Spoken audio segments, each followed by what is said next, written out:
ਸਤਨਾਮ ਸ੍ਰੀ ਵਾਹਿਗੁਰੂ ਸਾਹਿਬ JIO. ਇੱਕ ਓੰਕਾਰ ਸਤਨਾਮ ਕਰਤਾ ਪੁਰਖ ਨਿਰਭਉ ਨਿਰਵੈਰ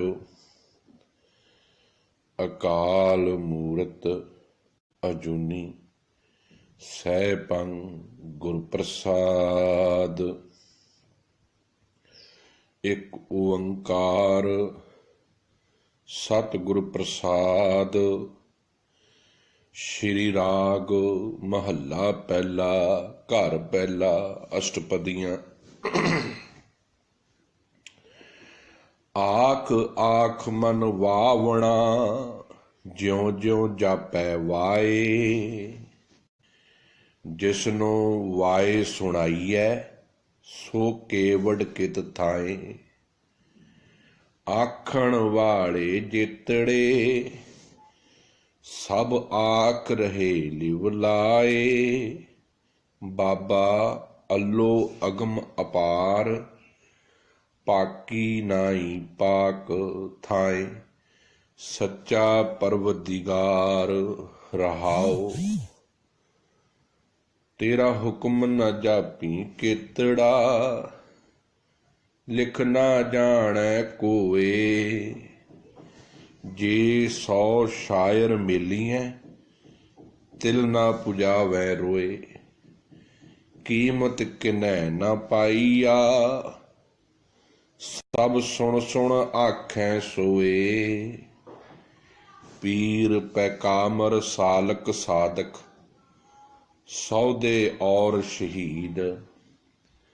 ਸ਼ੇਖ ਮਸਾਇਕ ਕਾਜ਼ੀ ਮੁੱਲਾ ਦਰ ਦਰਵੇਸ਼ ਰਸੀਦ। ਬਰਕਤ ਤਿਨ ਕੋ ਅਗਲੀ ਪੜ੍ਹਦੇ ਰਹਿਣ ਦਰੂਦ। ਪੁੱਛ ਨਾ ਸਾਜੇ ਪੁੱਛ ਨਾ ਢਾਹੇ ਪੁੱਛ ਨਾ ਦੇਵੈ ਲੇ। ਆਪਣੀ ਕੁਦਰਤ ਆਪੇ ਜਾਣੈ ਆਪੇ ਕਰਨ ਕਰੇ। ਸਭਨਾ ਵੇਖੈ ਨਦਰ ਕਰ ਜੈ ਭਾਵੈ ਤੈ ਦੇ। ਥਾਵਾਂ ਨਾਮ ਨ ਜਾਣੀਐ ਥਾਵਾਂ ਨਾਮ ਨ ਜਾਣੀਐ। ਨਾਵਾਂ ਕੇਵਡ ਨਾਉ ਜਿੱਥੈ ਵਸੈ ਮੇਰਾ ਪਾਤਸ਼ਾਹ ਸੋ ਕੇਵਡ ਹੈ ਥਾਉ। ਅੰਬੜ ਕੋਇ ਨ ਸਕਈ ਹੋਂ ਕਿਸਨੂੰ ਪੁੱਛਣ ਜਾਉ। ਵਰਣਾ ਵਰਣਾ ਭਾਵਨੀ ਜੈ ਕਿਸੈ ਜੇ ਕਿਸੈ ਵੱਡਾ ਕਰੇ। ਵੱਡੇ ਹੱਥ ਵੱਡੇ ਹੱਥ ਵਡਿਆਈਆਂ ਜੈ ਭਾਵੈ ਤੈ ਦੇ। ਹੁਕਮ ਸਵਾਰੇ ਆਪਣਾ ਚਸਾ ਨਾ ਢਿੱਲ ਕਰੇ। ਸਭ ਕੋ ਆਖੈ ਬਹੁਤ ਬਹੁਤ ਲੈਣੇ ਕੈ ਵਿਚਾਰ। ਕੇਵਡ ਦਾਤਾ ਆਖੀਐ ਦੇਖ ਕੈ ਰਿਆ ਸੁਮਾਰ। ਨਾਨਕ ਟੋਟ ਨਾ ਆਵਈ ਤੇਰੇ ਜੁਗ ਹੈ ਭੰਡਾਰ। ਵਾਹਿਗੁਰੂ ਜੀ ਕਾ ਖਾਲਸਾ ਵਾਹਿਗੁਰੂ ਜੀ ਕੀ ਫਤਿਹ। ਹਾਜ਼ਰਾ ਹਜ਼ੂਰ ਜੁਗੋ ਜੁਗ ਅਟਲ। ਚਵਰ ਛਤਰ ਤਖਤ ਦੇ ਮਾਲਕ ਸਾਹਿਬ ਸ਼ਬਦ ਗੁਰੂ ਧੰਨ ਧੰਨ ਸਾਹਿਬ ਸ੍ਰੀ ਗੁਰੂ ਗ੍ਰੰਥ ਸਾਹਿਬ ਮਹਾਰਾਜ ਜੀ ਦੀ ਕੋਟਾਨ ਕਿਰਪਾ ਹੈ। ਰਹਿਮਤ ਤੇ ਬਖਸ਼ਿਸ਼ ਦੇ ਨਾਲ ਹਰ ਰੋਜ਼ ਦੀ ਤਰ੍ਹਾਂ ਫੇਸਬੁੱਕ ਲਾਈਵ ਆਡੀਓ ਦੇ ਮਾਧਿਅਮ ਦੇ ਰਾਹੀਂ ਤੇ ਗਲੋਬਲ ਗੁਰਬਾਣੀ ਵਿਚਾਰ ਵਟਸਐਪ ਗਰੁੱਪ ਦੇ ਰਾਹੀਂ ਜੋ ਲੜੀਵਾਰ ਧੰਨ ਧੰਨ ਸਾਹਿਬ ਸ੍ਰੀ ਗੁਰੂ ਗ੍ਰੰਥ ਸਾਹਿਬ ਜੀ ਦੀ ਜੋ ਪਾਵਨ ਕਥਾ ਚੱਲ ਰਹੀ ਹੈ,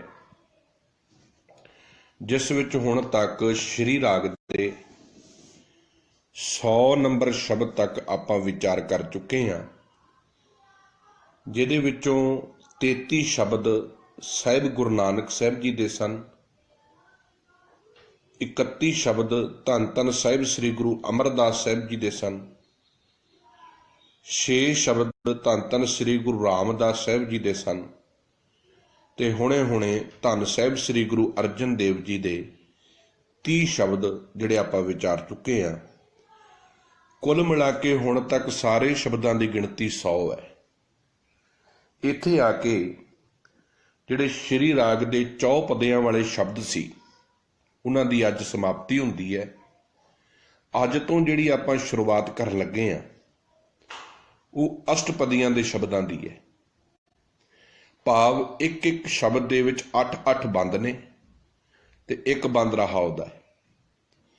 ਇਸੇ ਕਰਕੇ ਇਹਦੀ ਗਿਣਤੀ ਦਾ ਨੰਬਰ 1 ਹੈ। 100 ਨੰਬਰ ਸ਼ਬਦ ਜਿਹੜੇ ਨੇ 4 ਪਦਿਆਂ ਦੇ ਸਨ। ਉਹਨਾਂ ਦੇ ਵਿੱਚੋਂ ਗੁਰੂ ਨਾਨਕ ਸਾਹਿਬ, ਗੁਰੂ ਅਰਜਨ ਦੇਵ ਜੀ, ਧੰਨ ਗੁਰੂ ਅਮਰਦਾਸ ਸਾਹਿਬ, ਗੁਰੂ ਰਾਮਦਾਸ ਸਾਹਿਬ ਦੇ ਸ਼ਬਦ ਆਪਾਂ ਵਿਚਾਰੇ ਨੇ ਸਮੇਂ ਸਮੇਂ ਤੇ। ਹੁਣ ਅੱਜ ਤੋਂ ਜਿਹੜੀ ਸ਼ੁਰੂਆਤ ਹੋਣ ਲੱਗੀ ਹੈ, ਇਸੇ ਕਰਕੇ ਸ਼ਬਦ ਨੰਬਰ ਇਹਦੀ ਗਿਣਤੀ 1 ਪਾਈ ਗਈ ਹੈ, ਕਿਉਂਕਿ ਪਹਿਲਾ ਸ਼ਬਦ ਹੈ ਅਸ਼ਟਪਦੀਆਂ ਦਾ। ਸਾਹਿਬ ਗੁਰੂ ਨਾਨਕ ਸਾਹਿਬ ਜੀ ਮਹਾਰਾਜ ਜੀ ਦੇ ਪਾਵਨ ਮੁਖਾਰਬਿੰਦ ਤੋਂ ਉਚਾਰਨ ਹੋਇਆ ਹੈ। ਸ਼ਬਦ ਦੇ ਕੁੱਲ 8 ਬੰਦ ਨੇ ਤੇ 1 ਬੰਦ ਰਹਾਉਦਾ ਹੈ।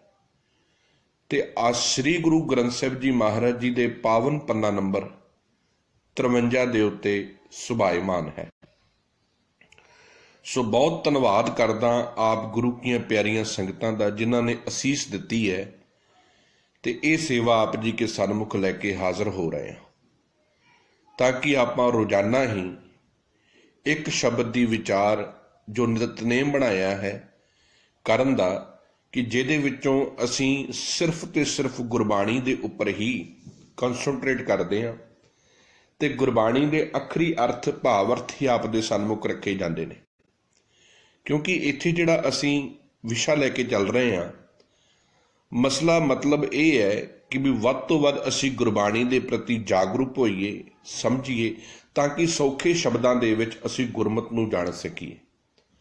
ਇਸੇ ਵਾਸਤੇ ਇਹ ਰੋਜ਼ਾਨਾ ਇਹ ਨਿਤਨੇਮ ਆਪ ਗੁਰੂ ਕੀਆਂ ਪਿਆਰੀਆਂ ਸੰਗਤਾਂ ਦੀ ਅਸੀਸ ਤੇ ਸਤਿਗੁਰ ਦੀ ਅਸੀਸ ਦੇ ਨਾਲ ਕੀਤਾ ਜਾ ਰਿਹਾ ਹੈ। ਮਾਫੀ ਚਾਹੁੰਦਾ, ਕੁਝ ਦਿਨਾਂ ਤੋਂ ਸਿਹਤ ਕਾਫੀ ਢਿੱਲੀ ਹੈ, ਜ਼ੁਕਾਮ ਖਾਂਸੀ ਦਾ ਜ਼ੋਰ ਹੈ ਤੇ ਆਪ ਜੀ ਦੀ ਸੇਵਾ ਦੇ ਵਿੱਚ ਰੋਜ਼ਾਨਾ ਹਾਜ਼ਰ ਹੋਣਾ ਚਾਹੁੰਦਾ, ਕਿਉਂਕਿ ਜਿਹੜੀਆਂ ਸੰਗਤਾਂ ਨਿਰੰਤਰ ਜੁੜੀਆਂ ਨੇ ਉਹਨਾਂ ਦੇ ਵਾਸਤੇ ਮੈਂ ਸਮਝਦਾ ਕਿ ਬੜੀ ਵੱਡੀ ਗੱਲ ਹੈ, ਕਿਉਂਕਿ ਉਹ ਇੱਕ ਦਿਨ ਵੀ ਜੇ ਕਿਤੇ ਮਿਸ ਹੁੰਦਾ ਹੈ ਤੇ ਉਹਨਾਂ ਵਾਸਤੇ ਬੜਾ ਔਖਾ ਹੁੰਦਾ ਹੈ। ਤੇ ਮੈਂ ਇਸੇ ਕਰਕੇ ਨਹੀਂ ਚਾਹੁੰਦਾ ਕਿ ਇੱਕ ਵੀ ਦਿਨ ਮਿਸ ਹੋਵੇ, ਕਿਉਂਕਿ ਜਿਹੜੀਆਂ ਸੰਗਤਾਂ ਗੁਰਬਾਣੀ ਨਾਲ ਜੁੜੀਆਂ ਨੇ, ਇਹ ਮੇਰਾ ਫਰਜ਼ ਬਣਦਾ ਹੈ ਕਿ ਮੈਂ ਉਹਨਾਂ ਵਾਸਤੇ ਗੁਰਬਾਣੀ ਦਾ ਭੋਜਨ ਨਿਤ ਤਿਆਰ ਕਰਕੇ ਉਹਨਾਂ ਦੇ ਸਨਮੁਖ ਰੱਖਾਂ, ਤਾਂ ਕਿ ਉਹ ਪਿਆਰ ਤੇ ਸਤਿਕਾਰ ਨਾਲ ਛਕ ਕੇ ਆਪਣੀ ਆਤਮਿਕ ਤੌਰ ਤੇ ਮਜ਼ਬੂਤ ਹੋ ਸਕਣ ਤੇ ਅਸੀਂ ਰੋਜ਼ਾਨਾ ਆਪਣੇ ਜੀਵਨ ਵਿੱਚ ਗੁਰਬਾਣੀ ਨੂੰ ਇੰਪਲੀਮੈਂਟ ਕਰ ਸਕੀਏ। ਸੋ ਆਓ ਅੱਜ ਦੇ ਪਾਵਨ ਗੁਰੂ ਸ਼ਬਦ ਦੀ ਵਿਚਾਰ ਦੇ ਨਾਲ ਜੁੜੀਏ। ਸਾਹਿਬ ਗੁਰੂ ਨਾਨਕ ਸਾਹਿਬ ਜੀ ਮਹਾਰਾਜ ਜੀ ਦੇ ਪਾਵਨ ਮੁਖਾਰਬਿੰਦ ਤੋਂ ਉਚਾਰਨ ਹੋਇਆ ਪਾਵਨ ਸ਼ਬਦ ਹੈ। ਜਿਵੇਂ ਮੈਂ ਪਹਿਲਾਂ ਹੀ ਬੇਨਤੀ ਕੀਤੀ ਹੈ, ਸ਼ਬਦ ਦੀ ਸ਼ੁਰੂਆਤ ਮੂਲ ਮੰਤਰ ਸਾਹਿਬ ਤੋਂ ਹੈ। ਮੈਂ ਬਾਰ-ਬਾਰ ਇਹ ਗੱਲ ਸਮਝਾਉਣ ਦੀ ਕੋਸ਼ਿਸ਼ ਕਰਦਾ ਰਹਿਣਾ, ਜਿੱਥੇ ਨਵੇਂ ਰਾਗ ਦੀ ਸ਼ੁਰੂਆਤ ਹੋਵੇਗੀ ਉੱਥੇ ਪੂਰਨ ਗੁਰੂ ਮੰਤਰ, ਮੂਲ ਮੰਤਰ ਇੱਕ ਓੰਕਾਰ ਤੋਂ ਲੈ ਕੇ ਗੁਰਪ੍ਰਸਾਦ ਤੱਕ ਹੋਵੇਗਾ। ਤੇ ਜਿੱਥੇ ਰਾਗ ਦੇ ਵਿੱਚ ਇੱਕ ਸ਼ਬਦਾਂ ਤੋਂ ਅਸ਼ਟਪਦੀਆਂ ਵੱਲ ਤੁਰਾਂਗੇ ਜਾਂ ਭਗਤ ਬਾਣੀ ਵੱਲ ਤੁਰਾਂਗੇ, ਉੱਥੇ ਜਿਹੜੇ ਨੇ ਮੂਲ ਮੰਤਰ ਸਾਹਿਬ ਦੀ ਜਿਹੜੀ ਰੂਪ ਰੇਖਾ ਹੈ ਉਹ ਛੋਟੀ ਹੋ ਜਾਵੇਗੀ। ਹਰ ਇੱਕ ਸ਼ਬਦ, ਜਿਵੇਂ ਸਤਿਗੁਰੂ ਸਾਹਿਬਾਨ ਦੇ ਸ਼ਬਦ ਚਾਲੂ ਹੁੰਦੇ ਨੇ, ਗੁਰੂ ਨਾਨਕ ਸਾਹਿਬ ਤੋਂ ਬਾਅਦ ਗੁਰੂ ਅਮਰਦਾਸ ਸਾਹਿਬ ਜੀ ਦੇ, ਗੁਰੂ ਰਾਮਦਾਸ ਸਾਹਿਬ ਦੇ, ਉਹਨਾਂ ਦੇ ਉੱਪਰ ਵੀ ਮੂਲ ਮੰਤਰ ਸਾਹਿਬ ਅੰਕਿਤ ਕੀਤਾ ਜਾਂਦਾ ਹੈ।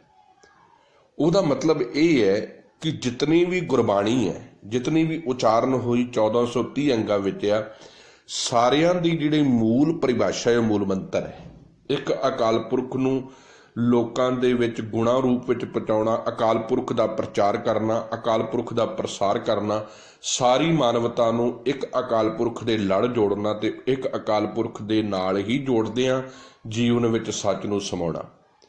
ਇਸੇ ਕਰਕੇ ਹਰ ਸ਼ਬਦ ਦੀ ਸ਼ੁਰੂਆਤ ਦੇ ਵਿੱਚ ਮੂਲ ਮੰਤਰ ਸਾਹਿਬ ਸਤਿਗੁਰੂ ਪਾਤਸ਼ਾਹ ਜੀ ਨੇ ਅੰਕਿਤ ਕੀਤਾ ਹੈ। ਜਾਂ ਇੰਝ ਕਹਿ ਲਓ ਕਿ ਇੱਕ ਬੇਸਿਕ ਨੁਕਤਾ ਹੈ, ਬੇਸਿਕ ਫਾਰਮੂਲਾ ਹੈ ਕਿ ਅਸੀਂ ਪਜ਼ਲ ਨਾ ਹੋਈਏ, ਅਸੀਂ ਕਨਫਿਊਜ਼ ਨਾ ਹੋਈਏ, ਅਸੀਂ ਜਦੋਂ ਵੀ ਕਿਸੇ ਸ਼ਬਦ ਨੂੰ ਵਿਚਾਰਨਾ ਹੈ ਤੇ ਉਹਦੀ ਕਸਵੱਟੀ ਮੂਲ ਮੰਤਰ ਹੈ। ਮੂਲ ਮੰਤਰ ਦੀ ਕਸਵੱਟੀ ਦੇ ਉੱਤੇ ਸ਼ਬਦ ਨੂੰ ਵਿਚਾਰਨਾ ਹੈ। ਮੂਲ ਮੰਤਰ ਦੇ ਵਿੱਚ ਜਿਹੜੇ ਗੁਣ ਪਰਮਾਤਮਾ ਦੇ ਕਹੇ ਨੇ ਉਹੀ ਰੱਬ ਗੁਰੂ ਨਾਨਕ ਸਾਹਿਬ ਦਾ ਹੈ। ਜਿਵੇਂ ਏਕ ਓੰਕਾਰ ਸਤਨਾਮ ਕਰਤਾ ਪੁਰਖ ਨਿਰਭਉ ਨਿਰਵੈਰ ਅਕਾਲ ਮੂਰਤ ਅਜੂਨੀ ਸੈਭੰ ਗੁਰ ਪ੍ਰਸਾਦ। ਇਹ ਬੇਸਿਕ ਨੁਕਤਾ ਹੈ। ਇਸੇ ਕਰਕੇ ਹਰ ਸ਼ਬਦ ਦੀ ਸ਼ੁਰੂਆਤ ਵਿੱਚ ਸੱਚੇ ਪਾਤਸ਼ਾਹ ਜੀ ਮੂਲ ਮੰਤਰ ਨੂੰ ਕੇਂਦਰਿਤ ਕਰਦੇ ਨੇ ਸਾਡਾ ਧਿਆਨ। ਇਵੇਂ ਹੀ ਅੱਜ ਜਿਹੜੀ ਅਸ਼ਟਪਦੀਆਂ ਦੀ ਸ਼ੁਰੂਆਤ ਹੋਣ ਲੱਗੀ ਹੈ, ਇੱਕ ਓੰਕਾਰ ਵਾਹਿਗੁਰੂ ਇੱਕ ਹੈ, ਉਹਦੇ ਵਰਗਾ ਹੋਰ ਕੋਈ ਦੂਸਰਾ ਨਹੀਂ, ਉੱਤੇ ਆਕਾਰ ਪਾਇਆ, ਉਹਦਾ ਕੋਈ ਹੱਦ ਕੋਈ ਬੰਨਾ ਨਹੀਂ। ਸਤ ਸਦਾ ਅਟਲ ਰਹਿਣ ਵਾਲਾ ਹੈ, ਉਹਨੂੰ ਕੋਈ ਖਤਮ ਨਹੀਂ ਕਰ ਸਕਦਾ, ਨਾ ਉੱਤੇ ਕੋਈ ਉਮਰ ਦਾ ਪ੍ਰਭਾਵ ਹੈ, ਨਾ ਉਹਨੇ ਮਰਨਾ ਹੈ, ਨਾ ਉਹ ਜਨਮਦਾ ਹੈ, ਨਾ ਉਹਨੂੰ ਕਿਸੇ ਨੇ ਜਨਮ ਦਿੱਤਾ ਹੈ। ਉਹ ਸਤ ਹੈ, ਸਦਾ ਵਾਸਤੇ ਅਟਲ ਹੈ। ਗੁਰ ਪ੍ਰਸਾਦ ਮਿਲਦਾ ਹੈ ਗੁਰੂ ਦੀ ਅਸੀਸ ਦੇ ਨਾਲ, ਗੁਰੂ ਜੀ ਦੇ ਗਿਆਨ ਦੇ ਨਾਲ। ਸਾਡਾ ਗੁਰੂ ਧੰਨ ਸਾਹਿਬ ਗੁਰੂ ਗ੍ਰੰਥ ਸਾਹਿਬ ਹੈ ਤੇ ਸਤਿਗੁਰੂ ਜੀ ਦਾ ਇੱਕ ਇੱਕ ਅੱਖਰ ਗੁਰੂ ਸ਼ਬਦ ਦਾ ਸਾਨੂੰ ਪਰਮਾਤਮਾ ਦੇ ਨਾਲ ਜੋੜਦਾ ਹੈ, ਪਰਮਾਤਮਾ ਦੇ ਘਰ ਦੀ ਸਮਝ ਬਖਸ਼ਦਾ ਹੈ ਤੇ ਸਾਨੂੰ ਇਸ ਸੰਸਾਰ ਦੇ ਵਿੱਚ ਇੱਕ ਆਜ਼ਾਦ ਸੋਚ, ਇੱਕ ਆਜ਼ਾਦੀ ਦੀ ਭਾਵਨਾ ਦਿੰਦਿਆਂ ਹੋਇਆਂ ਕਿਸੇ ਵੀ ਪਦਾਰਥਾਂ ਦੇ, ਕਿਸੇ ਵੀ ਦੇਵੀ ਦੇਵਤਿਆਂ ਦੇ, ਰਿਸ਼ੀ ਮੁਨੀਆਂ ਰਾਖਸ਼ਾਂ ਦੇ ਸਾਨੂੰ ਗੁਲਾਮੀ ਨਹੀਂ ਮੇਰੇ ਸੱਚੇ ਪਾਤਸ਼ਾਹ ਕਰਨ ਨੂੰ ਕਹਿੰਦੇ। ਅਸੀਂ ਸਿਰਫ ਤੇ ਸਿਰਫ ਗੁਲਾਮ ਆ ਇੱਕ ਅਕਾਲ ਪੁਰਖ ਦੇ, ਪਰਮਾਤਮਾ ਦੇ, ਵਾਹਿਗੁਰੂ ਦੇ। ਸਾਡੀ ਆਜ਼ਾਦ ਸੋਚ ਹੋਵੇ, ਸਾਡਾ ਸੁਭਾਅ ਨਿਰਮਲ ਹੋਵੇ, ਉਹ ਤਾਂ ਹੋਵੇਗਾ ਜੇ ਅਸੀਂ ਇੱਕ ਅਕਾਲ ਪੁਰਖ ਨੂੰ ਆਪਣੇ ਜੀਵਨ ਦੇ ਵਿੱਚ ਥਾਂ ਦੇਵਾਂਗੇ, ਕਿਉਂਕਿ ਬਾਕੀ ਸਭ ਕੁਝ ਮੈਲਾ ਹੈ। ਜੇ ਕੋਈ ਨਿਰਮਲ ਹੈ ਤੇ ਉਹ ਅਕਾਲ ਪੁਰਖ ਹੈ, ਉਹ ਪਰਮਾਤਮਾ ਹੈ, ਉਹ ਈਸ਼ਵਰ ਹੈ, ਉਹ ਨਿਰੰਕਾਰ ਹੈ, ਉਹ ਰਾਮ ਹੈ, ਉਹ ਰਹੀਮ ਹੈ। ਤੁਸੀਂ ਜਿੰਨੇ ਮਰਜ਼ੀ ਨਾਮ ਦੇ ਲਓ, ਬਸ ਇੱਕ ਉਹੀ ਨਿਰਮਲ ਹੈ, ਬਾਕੀ ਸਭ ਕੁਝ ਮੈਲਾ ਹੈ। ਹੁਣ ਨਿਰਮਲ ਦੇ ਨਾਲ ਜੁੜਨਾ ਹੈ ਤਾਂ ਕਿ ਮਨ ਨਿਰਮਲ ਹੋ ਜਾਵੇ। ਮੂਲ ਕੇਂਦਰ ਪਰਮਾਤਮਾ ਹੈ। ਜਦੋਂ ਪਰਮਾਤਮਾ ਦੇ ਨਾਲ ਇਹ ਮਨ ਜੁੜਦਾ ਹੈ, ਪਰਮਾਤਮਾ ਦੇ ਗੁਣ ਜਦੋਂ ਇਸ ਜੀਵਨ ਵਿੱਚ ਆਉਣ ਲੱਗਦੇ ਨੇ, ਹੌਲੀ ਹੌਲੀ ਸਾਡਾ ਵੀ ਸੁਭਾਅ ਅੰਦਰੋਂ ਨਿਰਮਲ ਬਾਹਰੋਂ ਨਿਰਮਲ ਵਾਲਾ ਬਣਨ ਲੱਗ ਪੈਂਦਾ ਹੈ। ਤੋ ਆਓ ਅੱਜ ਦੇ ਪਾਵਨ ਸ਼ਬਦ ਨਾਲ ਜੁੜੀਏ। ਸਤਿਗੁਰੂ ਜੀ ਕਿਰਪਾ ਕਰ ਰਹੇ ਨੇ। ਸ਼੍ਰੀ ਰਾਗ ਮਹੱਲਾ ਪਹਿਲਾ। ਰਾਗ ਸ਼੍ਰੀ ਰਾਗ ਹੈ ਤੇ ਸਾਹਿਬ ਜ਼ਾਹਰ ਪੀਰ ਜਗਤ ਗੁਰੂ ਬਾਬਾ ਧੰਨ ਧੰਨ ਸਾਹਿਬ ਸ੍ਰੀ ਗੁਰੂ ਨਾਨਕ ਸਾਹਿਬ ਜੀ ਦਾ ਬਚਨ ਆ। ਘਰ ਪਹਿਲਾ, ਪਹਿਲੇ ਤਾਲ ਵਿੱਚ ਤਬਲਾ ਵਜਾਉਣ ਦੀ ਹਦਾਇਤ ਹੈ। ਅਸ਼ਟਪਦੀਆਂ 8 ਪਦਿਆਂ ਦਾ ਸ਼ਬਦ ਹੈ। ਰਹਾਉ ਦੀਆਂ ਪੰਕਤੀਆਂ ਤੋਂ ਵਿਚਾਰ ਪ੍ਰਾਰੰਭ ਕਰਦੇ ਹਾਂ, ਕਿਉਂਕਿ ਕਥਾ ਦਾ ਨਿਯਮ ਹੈ, ਗੁਰਬਾਣੀ ਦਾ ਨਿਯਮ ਹੈ ਕਿ ਰਹਾਉ ਦੇ ਸ਼ਬਦ ਵਿੱਚ ਸਮੁੱਚੇ ਸ਼ਬਦ ਦਾ ਸੈਂਟਰਲ ਆਈਡੀਆ ਹੈ, ਕੇਂਦਰੀ ਭਾਵ ਹੈ। ਤੇ ਆਪਾਂ ਸਭ ਤੋਂ ਪਹਿਲਾਂ ਰਹਾਉ ਦੇ ਸ਼ਬਦ ਨੂੰ ਹੀ ਕੋਸ਼ਿਸ਼ ਕਰਦੇ ਹਾਂ ਸਮਝਣ ਦੀ, ਤਾਂ ਕਿ ਸਾਨੂੰ ਬੇਸਿਕ ਨੁਕਤਾ, ਬੇਸਿਕ ਸਬਜੈਕਟ ਜਿਹੜਾ ਹੈ ਉਹ ਸਮਝ ਆ ਜਾਵੇ। ਸੋ ਆਓ ਰਹਾਉ ਦੇ ਪੰਕਤੀਆਂ ਨੂੰ ਸਮਝਣ ਦੀ ਕੋਸ਼ਿਸ਼ ਕਰੀਏ। ਬਾਬਾ ਅੱਲੋਹ ਅਗਮ ਅਪਾਰ। ਗੁਰੂ ਨਾਨਕ ਸਾਹਿਬ ਜੀ ਦੇ ਸੰਬੋਧਨ ਕਰਨ ਦਾ ਤਰੀਕਾ ਹੈ। ਜਦੋਂ ਉਹ ਸੰਬੋਧਨ ਕਰਦੇ ਨੇ, ਕਹਿੰਦੇ ਹੇ ਬਾਬਾ, ਹੇ ਭਾਈ, ਹੇ ਮੇਰੇ ਵੀਰ, ਹੇ ਮੇਰੇ ਦੋਸਤ। ਅੱਲੋ, ਅੱਲੋ ਦਾ ਅਰਥ ਹੈ ਅੱਲਾ, ਪਰਮਾਤਮਾ, ਰੱਬ। ਅਗਮ ਜੋ ਪਹੁੰਚ ਤੋਂ ਪਰੇ ਹੈ, ਜਿੱਥੇ ਸਾਡੇ ਗਿਆਨ ਇੰਦਰੇ ਜਾਂ ਕਰਮ ਇੰਦਰੇ ਨਹੀਂ ਪਹੁੰਚ ਸਕਦੇ, ਜਿਸ ਤੱਕ ਸਾਡੀ ਪਹੁੰਚ ਨਹੀਂ ਹੋ ਸਕਦੀ। ਅਪਾਰ, ਜਿਹਦਾ ਕੋਈ ਹੱਦ ਕੋਈ ਬੰਨਾ ਨਹੀਂ ਲੱਭਿਆ ਜਾ ਸਕਦਾ। ਤੋ ਸਮੁੱਚੀ ਪੰਕਤੀ ਦੇ ਅਰਥ ਨੇ, ਹੇ ਭਾਈ, ਜਿਹੜਾ ਪਰਿਪੂਰਨ ਪਰਮਾਤਮਾ ਰੱਬ ਵਾਹਿਗੁਰੂ ਹੈ ਨਾ, ਉਹਦੇ ਗੁਣਾਂ ਤੱਕ ਪਹੁੰਚ ਨਹੀਂ ਕੀਤੀ ਜਾ ਸਕਦੀ। ਕੋਈ ਮਨੁੱਖ ਆਖੇ ਕਿ ਮੈਂ ਪਰਮਾਤਮਾ ਦਾ ਹੱਦ ਬੰਨਾ ਲੱਭ ਲਵਾਂਗਾ, ਸਤਿਗੁਰੂ ਕਹਿੰਦੇ ਇਹ ਹੋ ਹੀ ਨਹੀਂ ਸਕਦਾ। ਇਸੇ ਕਰਕੇ ਮੂਲ ਮੰਤਰ ਸਾਹਿਬ ਉੱਤੇ ਆਕਾਰ ਲਾਏ, ਇਨਫਿਨਿਟੀ, ਜਿਹਦਾ ਕੋਈ ਹੱਦ ਕੋਈ ਬੰਨਾ ਨਹੀਂ, ਜਿਹਦੀ ਵਿਚਾਰ ਕੋਈ ਸੀਮਤ ਨਹੀਂ। ਗੁਰਮਤ ਦਾ ਗਿਆਨ ਦਾ ਕੋਈ ਇਹ ਦਾਅਵਾ ਨਹੀਂ ਕਰ ਸਕਦਾ ਕਿ ਜੋ ਮੈਂ ਕਹਿ ਰਿਹਾ ਉਹ ਲਾਸਟ ਹੈ। ਗੁਰਮਤ ਦਾ ਫੈਲਾਅ ਬੜਾ ਡੂੰਘਾ ਹੈ, ਬੜਾ ਗਹਿਰਾ ਹੈ, ਕਿਉਂਕਿ ਵੱਡੇ ਮੇਰੇ ਸਾਹਿਬਾ ਗਹਿਰ ਗੰਭੀਰਾ। ਪਰਮਾਤਮਾ ਬਹੁਤ ਵੱਡਾ ਹੈ, ਬਹੁਤ ਗਹਿਰਾ ਹੈ, ਗੰਭੀਰ ਹੈ। ਜਿਵੇਂ ਜਿਵੇਂ ਅਸੀਂ ਤੁਰਦੇ ਹਾਂ, ਉਹਨੂੰ ਸਮਝਣ ਵਾਲੇ ਪੜਾਵ ਦੇ ਉੱਤੇ ਸਮਝਦਿਆਂ ਜਦੋਂ ਜੀਵਨ ਤੁਰਦਾ ਹੈ, ਇੱਕ ਪੜਾਵ ਆਉਂਦਾ ਹੈ ਜਿੱਥੇ ਆ ਕੇ ਮਨੁੱਖ ਨੂੰ ਇਹ ਸਮਝ ਆ ਜਾਂਦੀ ਹੈ ਮੈਂ ਉਹਨੂੰ ਨਹੀਂ ਸਮਝ ਸਕਦਾ, ਉਹਦਾ ਕੋਈ ਹੱਦ ਕੋਈ ਬੰਨਾ ਮੈਂ ਪਾ ਹੀ ਨਹੀਂ ਸਕਦਾ, ਕਿਉਂਕਿ ਉਹਦੇ ਇਤਨੇ ਗੁਣ ਨੇ, ਇੰਨੇ ਗੁਣ ਨੇ ਜੋ ਗਿਣੇ ਨਹੀਂ ਜਾ ਸਕਦੇ, ਦੱਸੇ ਹੀ ਨਹੀਂ ਜਾ ਸਕਦੇ, ਸਮਝਾਏ ਹੀ ਨਹੀਂ ਜਾ ਸਕਦੇ। ਹਾਂ, ਜੇ ਕੋਈ ਮਨੁੱਖ ਪ੍ਰੈਕਟੀਕਲੀ ਜੁੜਨਾ ਸ਼ੁਰੂ ਕਰ ਦੇਵੇ, ਤੁਰਨਾ ਸ਼ੁਰੂ ਕਰ ਦੇਵੇ, ਪਰਮਾਤਮਾ ਜੀ ਨੂੰ ਆਪਣੇ ਜੀਵਨ ਦੇ ਵਿੱਚ ਸਮਝਣਾ ਸ਼ੁਰੂ ਕਰ ਲਵੇ, ਉਹਦੇ ਅੰਦਰ ਨਿਰਮਲਤਾਈ ਆਉਣੀ ਸੰਭਵ ਹੈ, ਉਹਦੇ ਅੰਦਰ ਪਿਆਰ ਆਉਣਾ ਸੰਭਵ ਹੈ, ਕਿਉਂਕਿ ਪਰਮਾਤਮਾ ਪਿਆਰ ਸਰੂਪ ਹੈ ਤੇ ਗੁਰਸਿੱਖ ਦੇ ਅੰਦਰ ਵੀ ਇਹ ਪਿਆਰ ਪੈਦਾ ਹੁੰਦਾ ਹੈ। ਤੋ ਸਭ ਕਹਿੰਦੇ ਬਾਬਾ ਅੱਲੋ ਅਗਮ ਅਪਾਰ। ਹੇ ਭਾਈ, ਪਰਮਾਤਮਾ ਦੇ ਗੁਣਾਂ ਤੱਕ ਪਹੁੰਚ ਨਹੀਂ ਕੀਤੀ ਜਾ ਸਕਦੀ। ਉਸ ਦੇ ਗੁਣਾਂ ਦਾ ਕੋਈ ਹੱਦ, ਕੋਈ ਪਰਲਾ ਅਰਲਾ ਬੰਨਾ ਨਹੀਂ ਲੱਭਿਆ ਜਾ ਸਕਦਾ। ਉਹਦੇ ਵਿੱਚ ਸਮਾਈ ਕੀਤੀ ਜਾ ਸਕਦੀ ਹੈ, ਪਰ ਇਹ ਨਹੀਂ ਕਿ ਕੋਈ ਉਹਦਾ ਹੱਦ, ਕੋਈ ਬੰਨਾ ਲੱਭ ਲਵੇ। ਜਿਵੇਂ ਕੋਈ ਸਾਗਰ ਤੋਂ ਆ ਕੇ ਕਿ ਮੈਂ ਉਹਦਾ ਪਾਰ ਲੱਭ ਲਾਂਗਾ, ਇੱਕ ਸਾਗਰ ਦਾ ਨਹੀਂ ਲੱਭ ਸਕਦਾ ਤੇ ਪਰਮਾਤਮਾ ਦਾ ਕਿਵੇਂ ਲੱਭੇਗਾ? ਪਰਮਾਤਮਾ ਤੇ ਸਮੁੱਚੀ ਕਾਇਨਾਤ ਨੂੰ ਚਲਾਉਣ ਵਾਲਾ ਹੈ। ਤੋ ਸਭ ਕਹਿੰਦੇ ਪਾਕੀ ਨਾਈ ਪਾਕ ਥਾਈ ਸੱਚਾ ਪਰਵਤਦੀਗਾਰ ਰਹਾਓ। ਪਾਕੀ ਦਾ ਅਰਥ ਹੁੰਦਾ ਹੈ ਨਿਰਮਲ, ਪਵਿੱਤਰ, ਜਿਹਨੂੰ ਆਪਾਂ ਕਹਿ ਲਈਏ।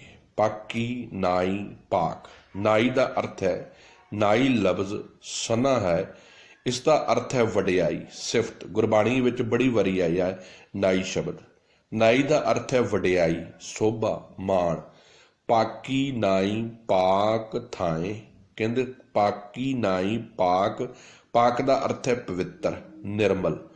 ਤੋ ਸਮੁੱਚੀ ਪੰਕਤੀ ਦੇ ਅਰਥ ਨੇ, ਕਹਿੰਦੇ ਪਰਿਪੂਰਨ ਪਰਮਾਤਮਾ ਦੀ ਜਿਹੜੀ ਵਡਿਆਈ ਹੈ ਨਾ, ਉਹ ਬੜੀ ਪਵਿੱਤਰ ਹੈ, ਉਹ ਬੜੀ ਨਿਰਮਲ ਹੈ।